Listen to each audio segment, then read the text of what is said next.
Well, good evening again, ladies and gentlemen, colleagues and friends. My name is Clement. I'm the director of the Asian Civilization Museum and Peranakan Museum and your moderator for today. Welcome to the ACM and welcome to our talk titled An Ivory Crucifix Found in Japan, Questions of Interpretation. Today we are very happy to have with us Dr. Alan Chong, my predecessor, former director of the ACM and Peranakan Museum, who really doesn't need further introduction, but what you see today for the ACM, the cross-cultural mission was brought out by Alan, that we are still, working on today as a Museum of Cross-Cultural Art and Studies. And the topic of Asian Christian art is particularly important, and I recall our experience working on the 2016 exhibition. And we always say that we are one of the few museums around the world that have a dedicated space to look at Asian Christian art or Christian art made in Asia, which is often not sort of put into the foreground. When you think about Asian art, you often don't relate Christian art as part of the Asian art discipline. So on that note, and without much further ado, I would like to invite Alan on the stage to start his talk. Just a little reminder on this talk. We know that the objects have been published 2 or 3 times in different publications, but because of its special status of it, we kindly remind everyone to please do not take photos or video of the presentation. Thank you very much. Alan, please.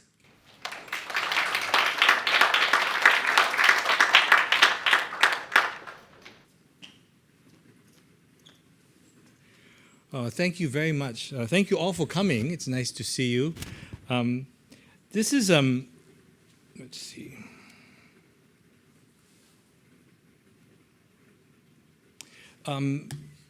This is a talk, as Clement has mentioned, about objects which have recently appeared in Japan in a group of villages just north of Kyoto, actually in the hills between Kyoto and Osaka. So I'm sorry, north of Osaka, between Osaka and Kyoto, in little villages. And this is an area that was very strongly Christian in the late 16th century, and was never really purified or looted in the great sweep of anti-Christian action in the 18th and 19th century. So many of the objects remained in their original context, in their original family. Some families still hold the objects today. Some of them have been acquired by local museums. But it's a very interesting case study. And I'm very grateful to Yoshie Kojima, my colleague at the Waseda University, who began a study of these works about 10 years ago. As they've all been published, so I'm not in any way the discoverer or the innovator of this material. However, they haven't been fully studied, and their context has yet been completely appreciated. And I become interested in them from questions of attribution, of where they were made, how these objects got to Japan, how they were preserved and treasured, and to a certain extent, how they were displayed. And to a large extent, these kinds of objects, fittingly for the Asian Civilisations Museum, fall between cultures. They are, of course, in Japan. They were created for the most part elsewhere or under foreign influence. They were greatly appreciated in their context for more than 3 centuries, and have only slowly emerged into the scholarly world. They also reveal certain long-standing biases about international exchange, especially around Christianity in Japan. This is a popular subject among Western scholars. We've all seen the TV show Shogun, which is about this exact period. In fact, there are 2 series. I prefer the earlier version. But in a sense, we don't really know how they completely fit in. And I'm starting with a very boring art historical subject, and that is attribution. where did they come from, who made them, and how did they get to Japan. So my main subject is this beautiful ivory crucifix. It's not very large, but very, very beautifully carved and in extremely good condition. You can see it here. It's on its original cross, as far as I can tell, a cross that's made of tropical hardwood, probably ebony. It's carved in ivory and painted partly to render the blood around Christ's head and wounds. And at the base, you can see it has a rounded base to represent the mound of the cross, and then there's a skull representing the original burial of Adam on the spot on which Christ was crucified. And this has been published several times already, and I'm showing you one of those images. Here it is in the lacquer box, and what's interesting is that, in my opinion, the box is Japanese, it's lacquer, and you can very clearly see in this slide the difference between the brown, the warm tone of the lacquer, and the dark wood of a tropical hardwood. I think it's ebony, but I can't be sure. So there's a difference in that tonality. And it's very rare to find a Christian object from this period, around 1600, preserved in its original context, in its original box. Most of the objects that were seized around Nagasaki in the 17th and 18th century up to the 19th century, which are now in the Tokyo National Museum, have been stripped of their context so that we don't know what collections, what families originally owned them. We don't know, in fact, what cities they were from. They're always called Nagasaki, but they could have been from elsewhere in Japan. And they're collected and fully published by the Tokyo National Museum, but in fact, very little seen. The Tokyo National Museum, amongst its looted objects, its seized objects, excuse me, from these purification of Christianity, Christian families, preserves a very similar example, which you can see here. So on the right is the example in the Tokyo Museum. It's the Christ figure which lost its arms. But what's the basis of comparison here? The bodies of a very similar type. The lower feet are secured by a single nail. Sometimes there are 4 nails on the cross, sometimes there are only 3. The undulation of the body, the back and forwards movement is very, very similar. The paint is true, the red paint that's applied to the wound and around the head is very similar. The hair has a kind of equal division down the middle and an equal division around the center part of the beard. This is also quite similar. But the strongest point of comparison, in my view, and I think you can see it here, is the loincloth, the perizoma. And here you have this sort of knot at the top and a flow of the cloth on the side, on the left side of each of the figures, and these undulating forms, which, to my view, really echoes the cloud pattern of Chinese art, of Chinese sculpture, or sometimes is called the mushroom pattern that goes in and out. So this form, you see here, very, very similar. And it doesn't exist in any other ivory sculpture of this period that I can find, regardless of where it was carved. It's something that seems to me very strongly Chinese in flavor. It has potentially Japanese in emulation of Chinese models, but this backwards and forwards folds that's sometimes called, as I said, a cloud pattern or a mushroom pattern. And there are people I know in the audience who know more about this than I do, but I'd be very curious. So this is a point of strong comparison. They're both in Japan, and I think they form a very strong link. I've gone through, you have to trust me on this, I'm not going to show you hundreds of photographs of other similar examples, but this loincloth does not occur anywhere else that I can see. Here's a detail of the 2 heads. You see the beard has a tendency to be divided very symmetrically as the hair as well. So this division here. These divisions of the beard. These styles are commonly associated with Chinese artists working in the Philippines. So in the course of the 16th and 17th century, Chinese workshops in the Philippines produced hundreds, perhaps thousands of Christian ivories for an international market. Not only churches in the Philippines, but also Spanish possessions around the world. They were sent across the galleons to the west coast of Mexico. They fill Mexican churches, and there are today still hundreds of these Chinese Filipino ivory carvings in Spanish churches. And this forms, to my mind, the strongest connection in terms of style. So I believe it's very likely that these two works were carved by Chinese artists in the Philippines for Japan. And the Japanese connection is strong because it is very likely that this loincloth, or the style, was crafted specifically for the Japanese market or for the Jesuits to take to Japan. And I think there must be some kind of strong connection there. I can't prove it. There's nothing more than the visual evidence of hundreds of ivories, and I'll show you a few more examples in a second to give you an indication of what that looks like.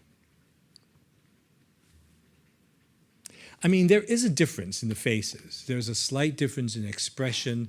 The gaze is slightly different. The turn of the head is different. It's not an exact copy. That's not what I meant to say.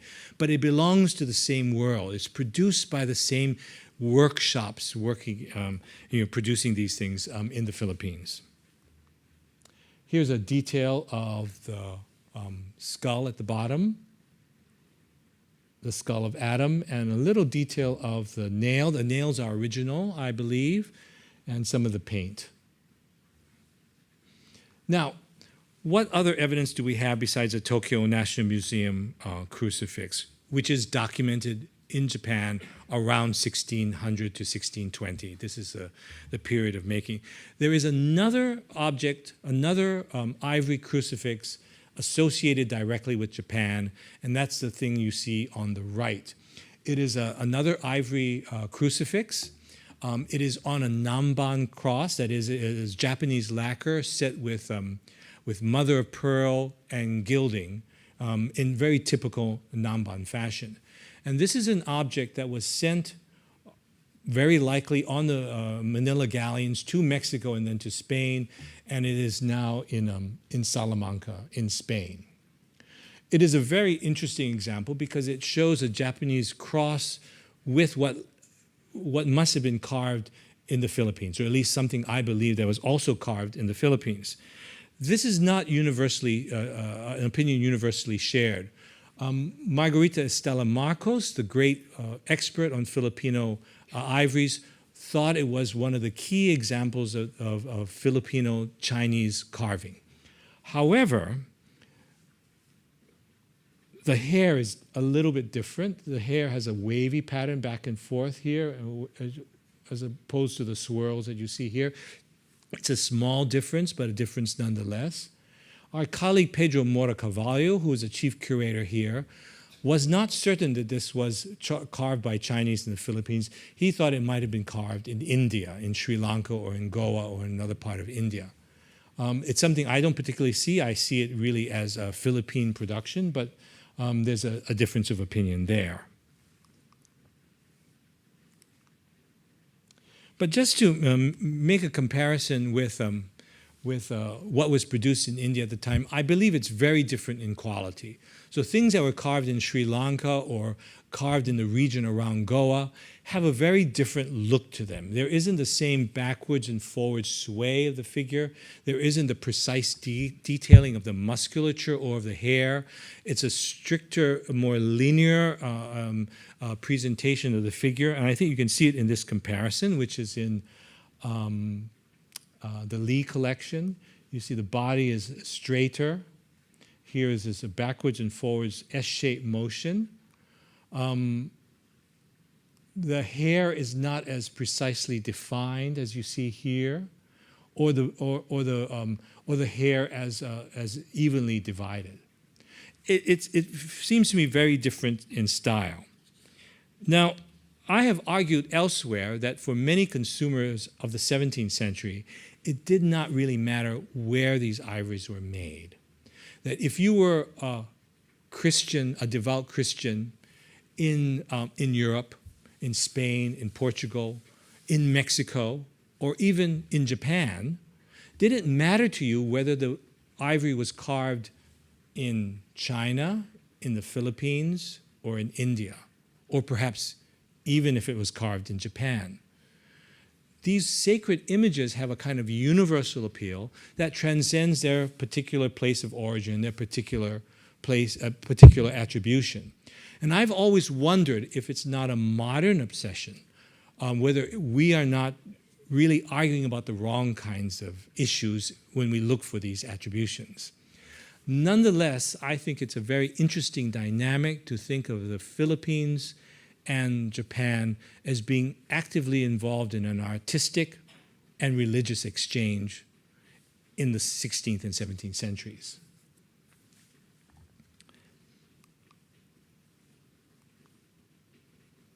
So if they're carved in the Philippines by Chinese artists, how did they get to Japan? And why are they so similar in terms of the loincloths? I worry that I just happened to stumble upon two similar loincloths, and there are in fact hundreds more that have been lost. Or was this style specifically made for the Japanese market, more specifically for the Jesuits?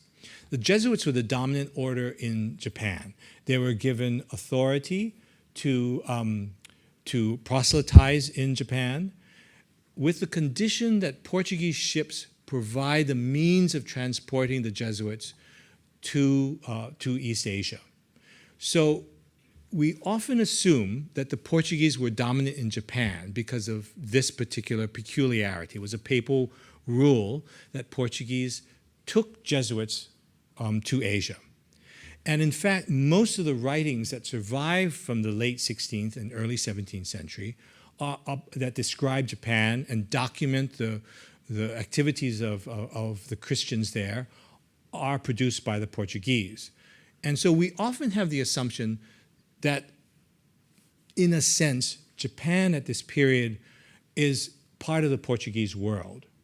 And similarly, there is an assumption that these kinds of religious objects were produced by the Portuguese, so that they were either carved in Macau, a Portuguese colony, carved in Sri Lanka or Goa in India, which were also Portuguese possessions up to the middle of the 17th century. In fact, this presumption is not always the case. There was, in fact, an active trade with the Spanish and with other countries, especially the Netherlands, to Japan throughout this whole period.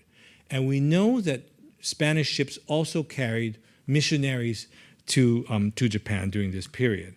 And I think it's not beyond the possibility that these things made their way from the Philippines to Japan via the Spanish trade. Just a further comparison with another Chinese artist working in the Philippines. I'm sorry, but I'm trying to avoid convenient terms like Hispano-Filipino or Sino-Filipino because I think they're extremely inaccurate. So pardon my clumsiness in actually saying Chinese artists working in the Philippines, because that's the most accurate. It's not a national cultural category at this period. So I think we have to be pretty accurate about this. So this is an example that's in the Asian Civilisations Museum that shows a living Christ. So these are the two primary representations of Christ on the cross, one dead, one living. And here, despite the difference in face, you can see, of course, he's still alive, looking up, imploring God. But the loincloth is very different. It has a different form. It doesn't have that same, what I call Chinese cloud-like form. But the body is more or less the same. It has a zigzag, the highly detailed musculature, and details of the hair. The cross is also ebony. It's ebony inlaid with ivory, And one of the characteristics of crucifixes produced in the Philippines is that they're almost exclusively of tropical hardwoods, probably ebony, which is the case of the Japanese example on the left. And this is not the case for objects produced elsewhere. So that's another strong possibility.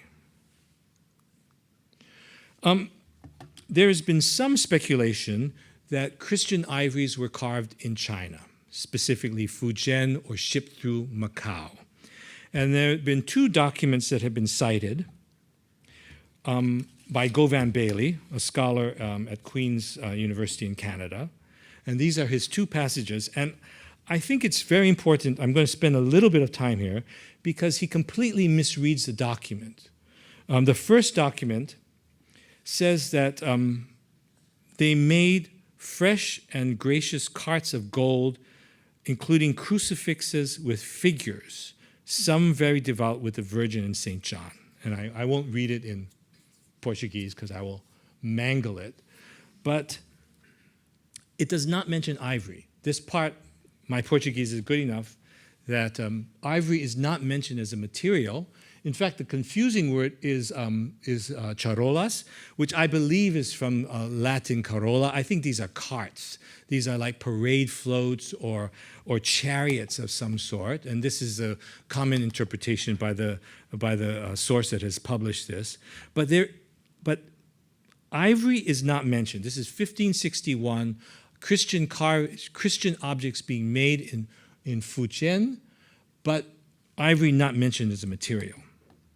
In 1573, there is a description of a ship that sailed from Fujian to Manila carrying objects for export, including Christian objects again.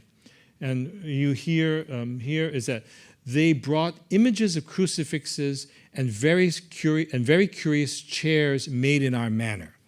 And you can see very clearly in the English and in the Spanish that ivory is not mentioned as a material. So I wonder whether there was any ivory carved in China itself for a foreign market. In fact, the Christian objects produced in Fujian, and there were quite a few, were predominantly Dewa porcelain. And here are two examples that were sent to Japan in the course of the 16th or early 17th century.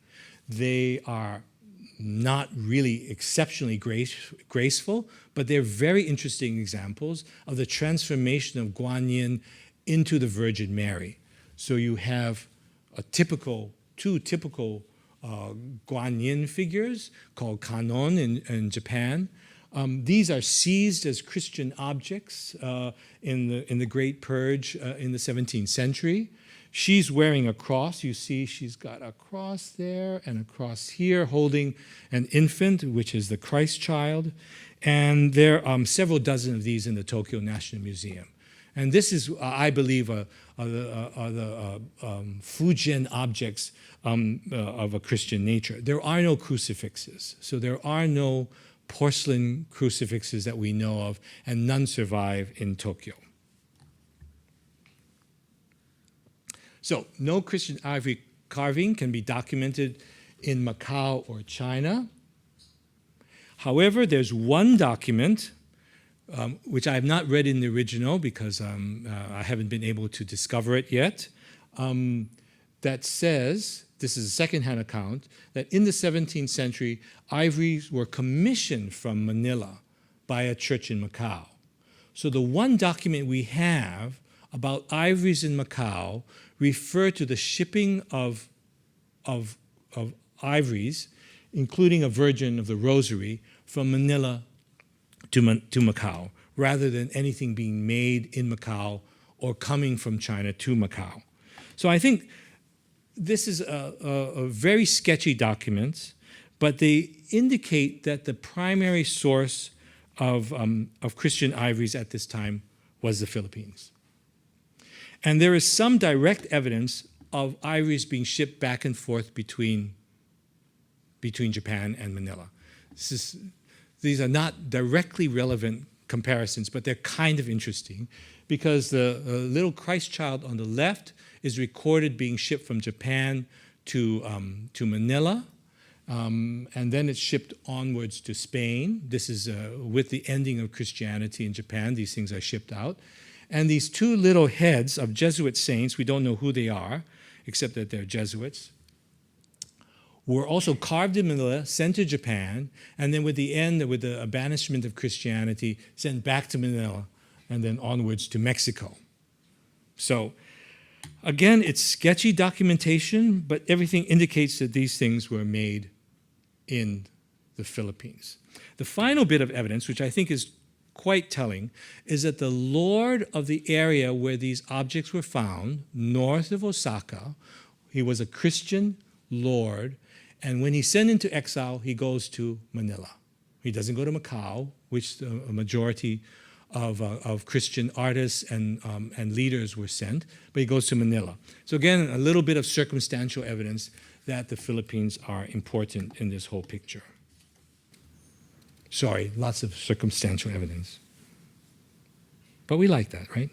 So the question is, was ivory carved in Japan? And of course, there are some examples of small ivories being carved in Japan that have a Christian subject. ACM bought an object on speculation that we thought might have a Japanese connection. I don't know what Clement now thinks of it, but it was a risk. It wasn't, we didn't have a clear attribution for this work of art. It seemed very different from the Filipino examples that we knew. It was completely different from the Indian examples. It seemed more Chinese or more Japanese. So we took a careful, calculated risk that this was an unusual object that belonged in the overall Asian framework of Christianity. It's a beautiful ivory carving, and it has, on a stylistic basis, certain strong Japanese features. The carving and depiction of the face has a kind of severe emotion that reminds us a little bit of Netsuke carving from the 17th century. The cross itself, I mean, not to harbor on the wood, but it's, as you can see clearly, it's not a tropical hardwood. It's a lighter, softer wood. So it comes from it likely comes from China or Japan rather than from the Philippines or India. And in general, I think it's an intriguing object that has yet to be fully assigned and attributed. Clement, what do you still think it might be Japanese, or talk about it later? Because I have no idea, but I thought I would bring it up.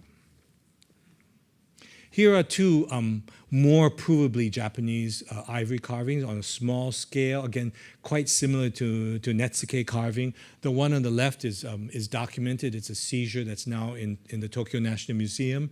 There's a second very similar figure of St. Anthony in the ACM, which Clement acquired. The box itself is also interesting. I'm going to talk about these containers for just a second. Here's this ivory box. I want to show you a detail of the silver fittings because although it's a very simple construction, they have these really nice decorations like these funny heart shapes here and sort of scallop form, very, very nicely made. It's a Japanese box meant to contain and preserve the object. There's been a question about whether this represents hidden Christian objects. Are these things meant to secrete and hide the objects? But I wonder whether that's really the case, because this is an area that wasn't directly looted by the authorities. It was never really purified of Christian images. There was no seizure of objects. And so I'm wondering if a box like this wasn't something that was made for the original, was it made originally to keep the ivory crucifix and was just maintained in that form, rather than a box created after the banishment of Christianity to hide it. So I think it's really something that belongs to the original making and appreciation of the object, rather than something developed later. This is, again, uncertain, and it's something that needs to be tested. but I think there's some strong evidence that this is an original context for the crucifix. And some of that context comes from other objects. This is a bronze plaque, an Italian bronze plaque that's preserved in the same area where the crucifix was found. And it too has a frame and ivory box, a frame and lacquer box, you can see here. It has a European frame and then a Japanese lacquer box around it in the same, very similar style as we'll see. But the bronze itself is a very curious example. It's something that's Italian, made in the 16th century. There are several other examples that are preserved. This example is painted, and usually Italian bronze plaques are not painted, so it was probably painted by the Jesuits or actually even painted in Japan. The color form of the color pattern is completely accurate in terms of European Christianity. So the red and blue combination of the Virgin, picking out details of the church. It's the Holy House of Loreto, a major pilgrimage site, and these plaques were produced for popular circulation. You can see here the inscription Loretta. Actually, it's Loreto, but who's counting? Here's the ivory lacquer box, excuse me. A little bit different, but also silver fittings, beautifully preserved lacquer. And just for a little bit of boring art historical background, this plaque is very interesting because it survives in a few examples. None of them are painted. This is the one on the left is Japan. The one on the right is Berlin, which was partly destroyed in World War II. But you can see it's a stronger, more detailed representation of the subject, and it doesn't have an inscription. You see here. And you can see the hair is finer, and there's much more detail in rendering here and here. Again, we only have this photograph from the 1920s to gauge it on. But this is pretty typical that an original plaque was produced in fairly limited number, and then a plaster cast was taken of it, and then further bronzes were produced for popular circulation, something that could be sold more cheaply. So this is the version for pilgrims, and this version, which only survives in a single example, was made for probably a more prestigious audience. And so what's happened here is that the Jesuits collected popular pilgrim goods to take to Asia. There's some documentation that this was happening also in India and other places that they stopped along the way. The Jesuits were active in Malaya as well, but they survive in fairly large numbers in Japan. And in fact, bronze plaques are quite common in the group that was seized from Japanese Christian families in the 17th century. These are two examples, again, are in the Tokyo National Museum. They have a great website that allows you to thumb through all the rosaries and prints and crucifixes and Christian images that are preserved today in Tokyo. What's interesting is that these plaques, these are bronze plaques. One is Italian and one is Japanese. And I thought I would just show you to follow up. Now they're the Virgin. They're not. They don't represent the exact same subject, but they're actually the Immaculate Conception of the Virgin. You see, she's surrounded in this really elaborate aureole and sits or stands on the crescent moon here. And this one with the more Japanese forms, which I thought was quite similar to the crucifix as well. You know, these spiraling, what's often called the mushroom forms of fungus forms in Japanese and Chinese art. There's another crucifix in these small villages north of Osaka, and this one is wood. It's also Italian, from the circle of Guglielmo della Porta, a 16th century Italian sculptor. It's painted wood, as you can see here. It's roughly similar. I'm not showing you to show that they're the same pattern or design or there's any kind of backwards or forwards influence between these two objects, just to show you that these are two crucifixes preserved in the same area, one Italian, one from the Philippines. And this object also comes in an unusual container, and again, because the area was not looted was not purified of Christian images. It preserves its original context, and the original box is still there. It's actually a copper tube that lowers and contracts. So the arms of the wooden crucifix come apart, and then it's placed in this box. This is in a small Christian objects museum in this area north of, in Ibaraki, which is north of Osaka. Now, the most famous objects that came from these villages are, in fact, not foreign at all, but are Japanese paintings. So this very famous image of St. Francis Xavier came from the same little village where the ivory crucifix came from. And in the 1920s, it was bought by the Kobe City Museum and is one of the main objects in its collection. Very famous, reproduced many times, very extensively discussed in the literature. It too, I mean, I'm sorry to be so interested in these boxes, so boring, right? But here's a lacquer box that contain the painting. So we've got lots of lacquer boxes. I know.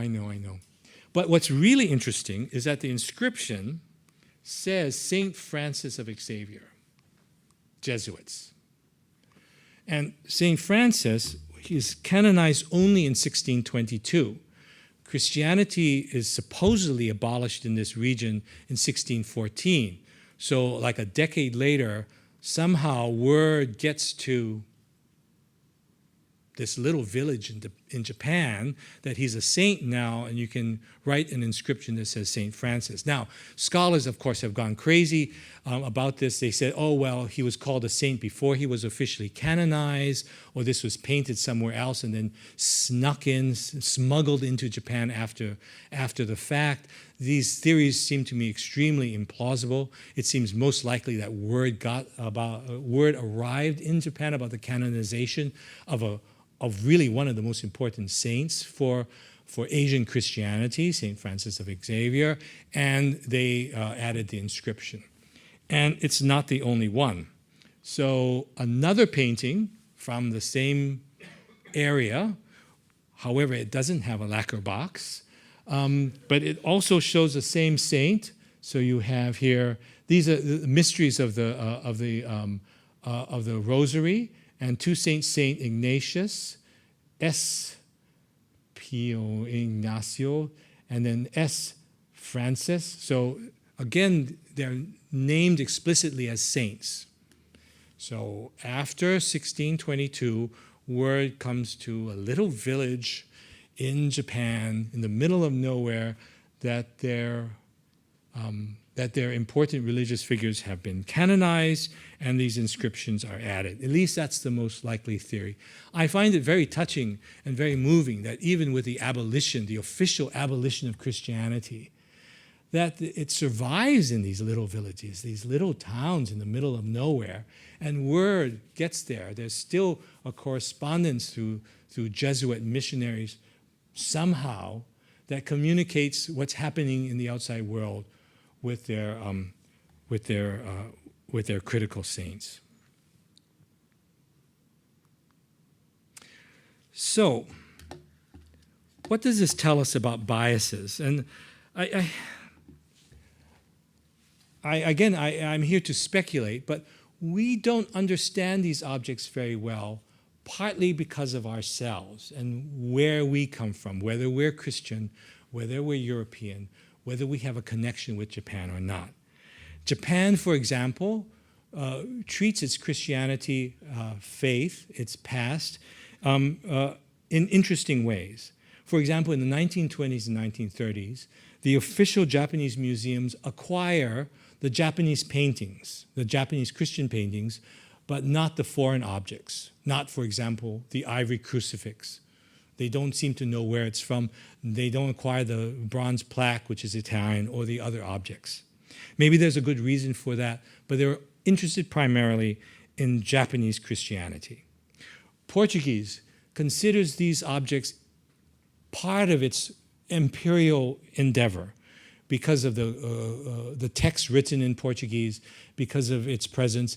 In fact, sometimes you wonder whether Portuguese scholars treat Japan as a kind of colony during its Christian phase, because the Jesuits arrived on Portuguese ships, and the Portuguese were long the primary trading partner with Japan. China also represents a strange aspect of this, because Chinese scholars have traditionally ignored the Chinese art created in the Philippines, considering it overseas or excessively concerned with foreign objects like Christian subjects like this. You know, a Chinese survey of art would not include the Chinese carvings made of Christian subjects in the Philippines. And I find that very curious. There are some signs that this is changing, but it's really not changed very much.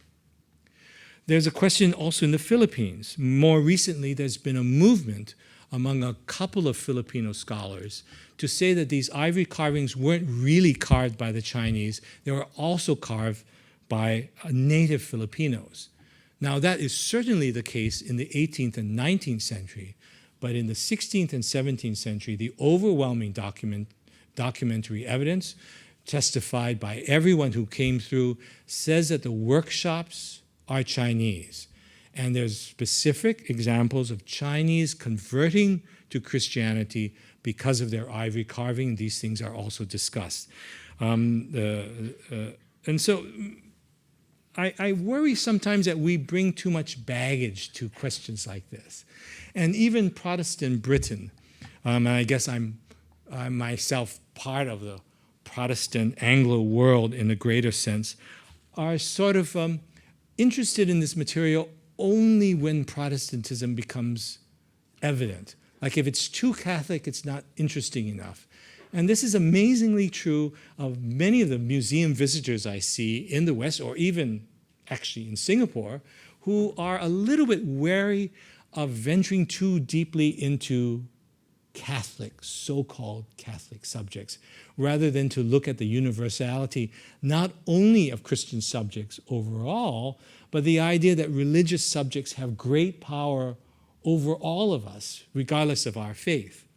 So, sorry to be a little bit speculative in this way. I'm sorry the talk is founded on a lot of guesswork, but it is a very strong reminder that the circulation of images and the contacts between peoples create interesting new forms. So I'm always struck by the fact that the Jesuits traveling on Portuguese ships brought objects from the Philippines controlled by the Spanish to Japan to proselytize, convert, instruct, and delight Japanese Christians around 1600. Isn't that just really wonderful?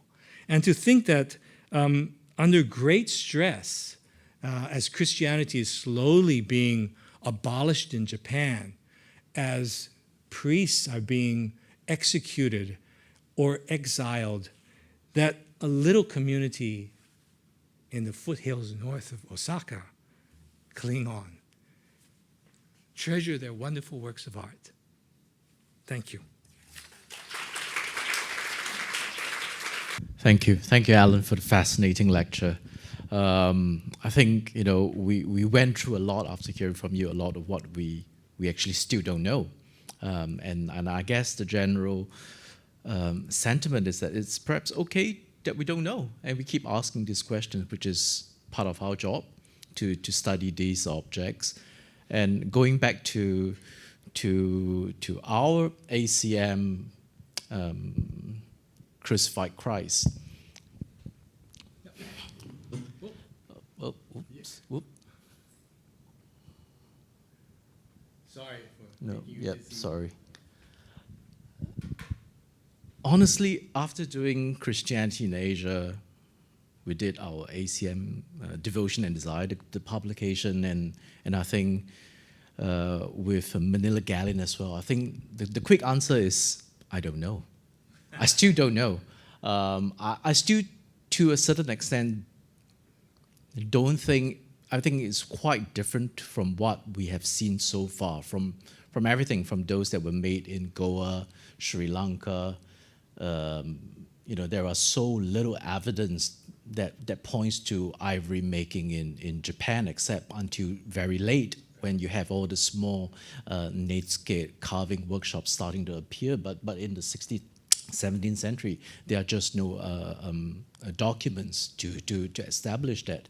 But what is really interesting is when you point out, when we're comparing to the other examples, the straightness of the hair, the very high voluminous forehead that we keep talking about. But what is also very unique is the way, again, going back to the loincloth, the flatness of it, and the way that it doesn't even have the knot in the first place. It's so neatly folded, and almost like, after he folded, someone basically iron it straight in a way. But what really disturbs me, and what really points to a very early a Japanese attribution that I guess, Pedro, you and I discussed.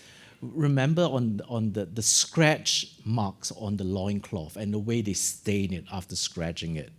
That appears a lot in what we see in Netscape later on, or the larger kind of okimono, or the sort of decorative figures, where they scratch it and then they stain it to create that kind of shading tone to it. And that is one thing that alludes to the attribution.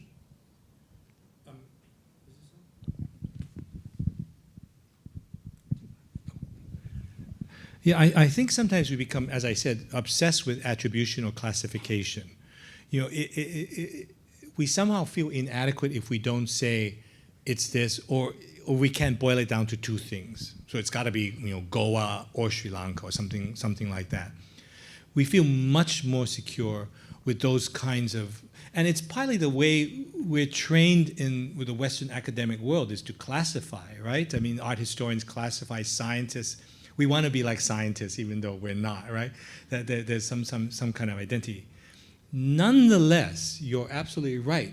It's possible this is done in the 19th century, but it sure has a lot of Japanese characteristics in terms of the way it's made, in the as you've just said, the symmetry, because the loincloth has two descents, one on the left and one on the right, and I like how the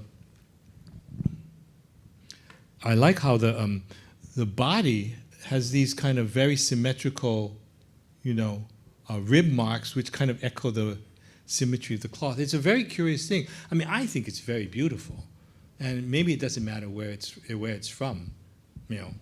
I think it's Asian.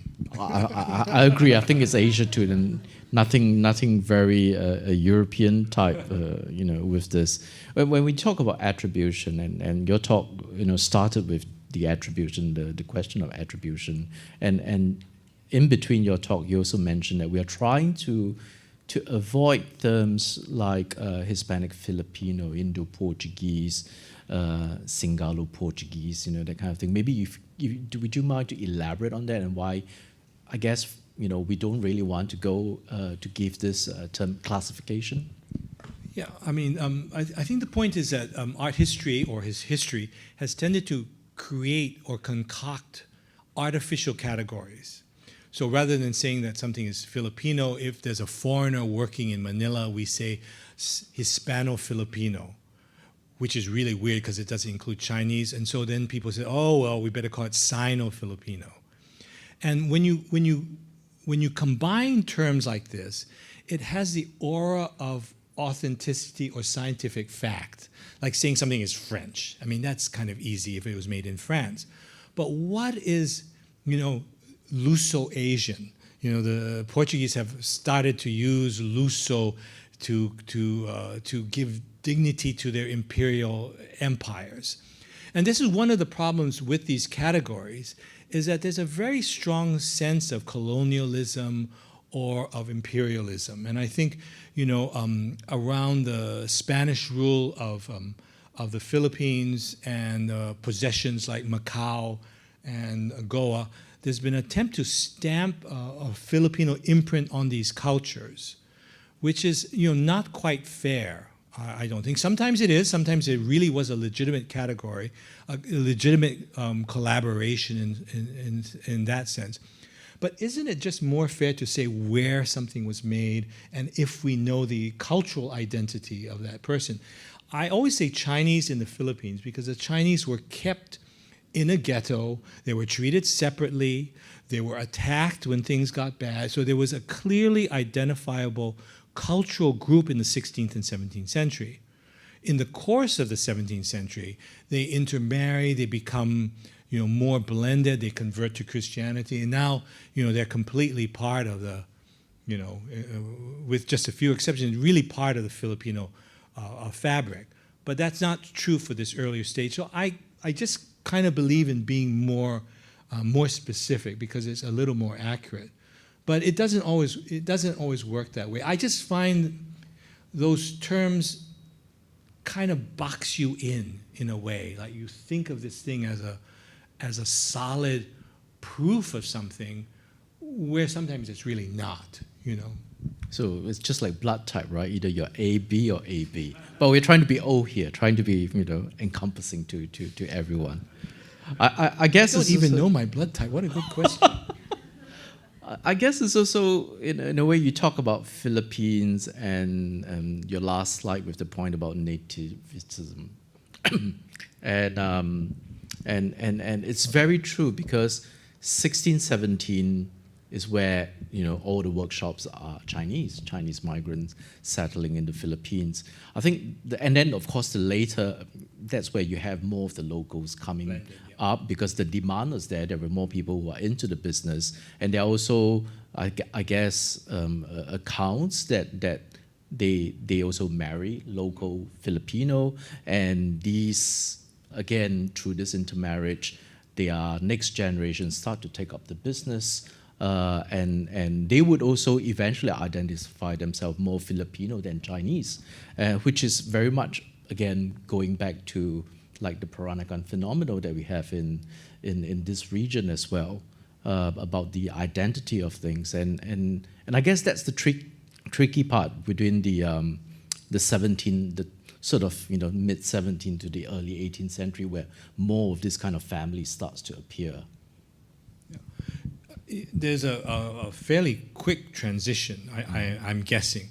There have been really good studies. There's this professor who's trying to chart the blending of Chinese communities in the Philippines. Very, very interesting. But family documentation is at its early stages. But by the end of the 17th century, there is certainly a intermarriage. One of the reasons we know this is because the colonials are so obsessed with classification, so they begin to assign different names to the different blended people. Not as much as the Portuguese, who are really obsessed with all the different stratifications, but it's also the case of in Mexico, but also in Guam and in the Philippines generally. There are still race attacks, even at the end of the 17th century, as you know, you wrote about them. So there's still racial violence. And so some people are singling out the Chinese community. It's not as bad as Batavia, Jakarta, but there's a lot of racial violence happening in the port cities of Southeast Asia, despite long periods of prosperity or co-prosperity. I guess we shouldn't say co-prosperity, but anyway. And that also perhaps gives us the phenomenon that maybe sometimes it's depending on how the tides have shifted. Maybe it's better just to be more, like in this case, more Filipino than being Chinese in a way. We would like to, because of the interest of the time, maybe we can take some questions from the floor. Maybe we will start with the gentleman over here. The mic is coming to you, so just hold on. We hope to take a few questions. Yeah, thank you.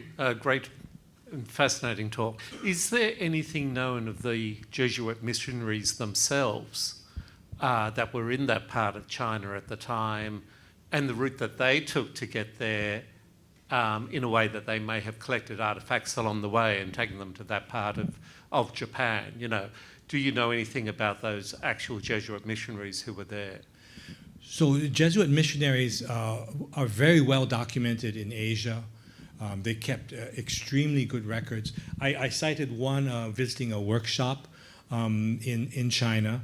There's aside from Matteo Ricci, of course, there's a few others that are documented visiting artistic workshops and things like that. No mention of ivory, unless you want to really misinterpret those documents I showed you. Jesuits in the Philippines, there are one or two examples. I think I showed you the two heads, and those are those are Jesuit saints. And there's some backwards, forwards there.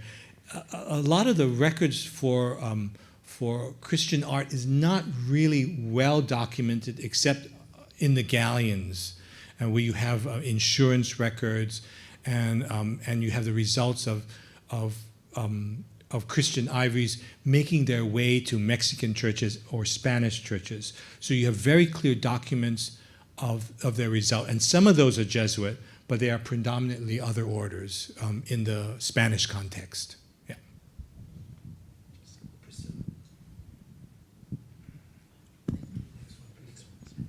Yeah, thank you so much for that fascinating presentation.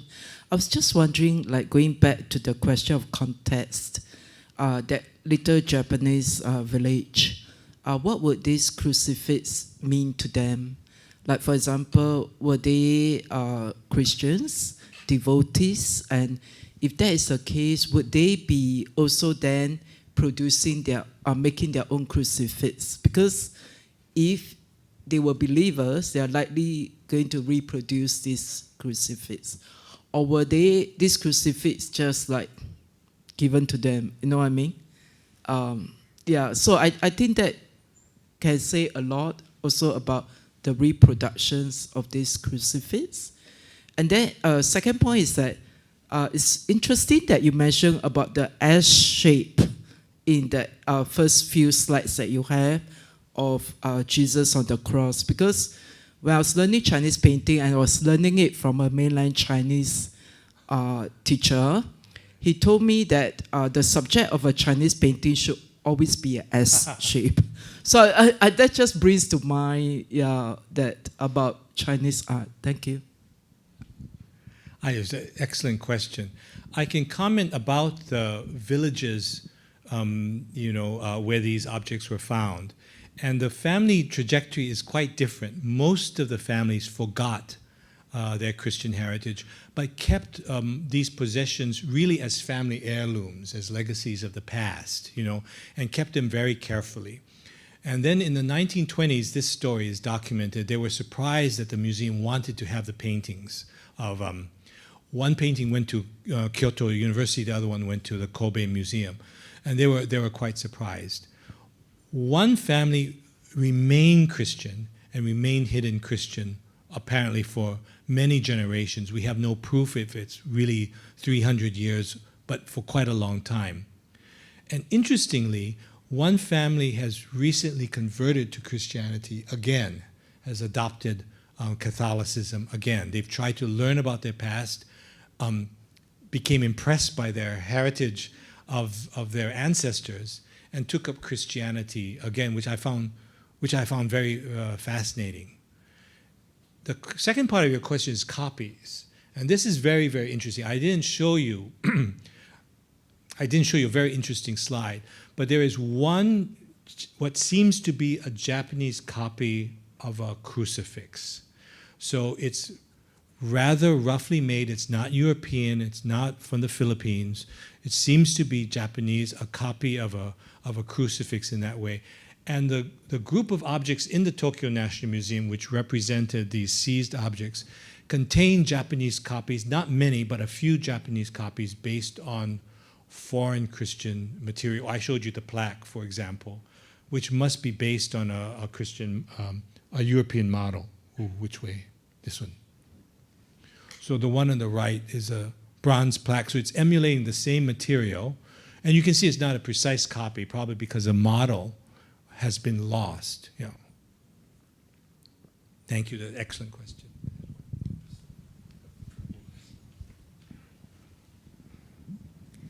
Thank you. My question might in part already have been covered by your latest answer. I was just curious if we know more about how the box was discovered, the circumstances in which it was discovered. Also, the other crucifixes, whether they were found in boxes, did they also have the skull, that carving with them, or was that is that the only one that you've seen so far that has got that other special dimension? Thank you. Excellent question. This is the only Japanese crucifix with a box and the skull underneath. There are one or two other examples in Spanish collections of Filipino ivory carvings with the skull underneath. None of those have lacquer boxes because, of course, they're not associated with Japan. So what we have here is a very rare state of original preservation, of complete preservation. So that's true. The first question is, how were they discovered? And this is a complicated question, but and I don't read Japanese, so I have to move very slowly through this. But they were discovered in the 1920s. There was a Japanese scholar who went through this particular region and was shocked to find that there were so many Christian objects. And for example, he first came upon gravestones that had crosses on them. So there are 3 or 4 Christian burials, one gravestone in very, very good condition, now with a little house around it. I was able to see that. There are publicly visible and publicized. There's a guide produced by the Ibaraki city for this region and a little museum which now disseminates that history very nicely, I think. So that was discovered in the 20s and 30s. And as I said, the two Japanese paintings were acquired by local museums. The others were documented, but not published in illustration. So they were actually recorded. And it's really Yoshie Kojima who in 2014 published an article about the Italian objects, so the bronzes and and only recently, 2018, has the ivory been published, but never with an attribution or a discussion, just saying that this is something that was found in those villages. So like the case in many cases, if you dig far enough, people knew about it, but never really made much of it. It's it's an interesting story. Interesting story. Yeah, very good condition. These things were, that's why I say they were never really hidden. There was never a sense of fear, and I'm relying on people talking about their grandparents, that these were things that were preserved nicely as heirlooms, even if they didn't believe, but not things that had to be buried or put behind walls like you often read about the hidden Christian objects in other cities and places in Japan. Very curious. I think just to add on to the point, I think also to link up with the lady with the earlier question before Priscilla, is that the whole experience of the persecution is very different in Ibaraki as compared to in Kyushu, in Nagasaki and the neighboring villages, which then also have a huge impact on the communities, the descendants, and how they again, admit or not or transform their faith into a totally new syncretic form of belief as well. I know, it's absolutely amazing. However, in Kyoto and Kobe was a big port in that area, and Kyoto, of course, the capital, there was a lot of persecution of Christian families. That too. And here, right next to Kyoto, is kind of forgotten, It's just sort of a nice thing that we have these, this kind of evidence of this continuous tradition. Yep. Yep. Yes. Hi, thank you so much for that fascinating presentation. I kind of have to ask about the painted bronze plaquette, even though this is a talk about ivory. It's really fascinating. Is this, typically plaquettes of this period are just, unpainted and or gilded, right? Gilded bronze. Yeah. So could you talk a bit more about if this was something that was a local translation that was done in Japan? Is this also from Ibaraki or Kyoto? And do we know any other examples of painted plaquettes? Great question. I thought I briefly covered it, but yeah. So this is it's from the same area. So it's from like 2 houses down from the ivory crucifix. It's from the same village. So all these things I'm discussing are from this area between Osaka. It's called Ibaraki now, but these villages have a different name. So in an Italian context, metals are never painted. I mean, bronzes and plaques are never painted. Never, ever, ever, ever. They are in Spain once or twice. So you have bronzes that are painted of this type. And I think it was painted in a proselytizing context as illustration to make the subject more clear. So my question is whether it's painted by the Jesuit missionaries going to Asia to sort of have something that's more user-friendly, which is a little bit belied by the metals found in Japan otherwise, which are not painted. So this paint is cold applied, it's not baked on at all, and it's been restored a little bit on the edges, but it follows the European scheme, right, of the red upper cloak and then the blue mantle, you know. So I really don't know, but my best guess is that it's painted by the Jesuits to give away. It has its original European frame. I can't attribute it. It's the kind of thing I see in Central Europe or in the Netherlands. It's a little bit severe for an Italian frame. It's very strict form. Oops, where is that now? No. So this frame. So it's a very interesting kind. I don't know why it was painted or how, because the other bronzes found in Japan are not painted. I have not examined those other bronzes to see whether there are remnants of paint, but I certainly don't see it in the good photographs that the museum sends out. So very unusual. A couple in Spain.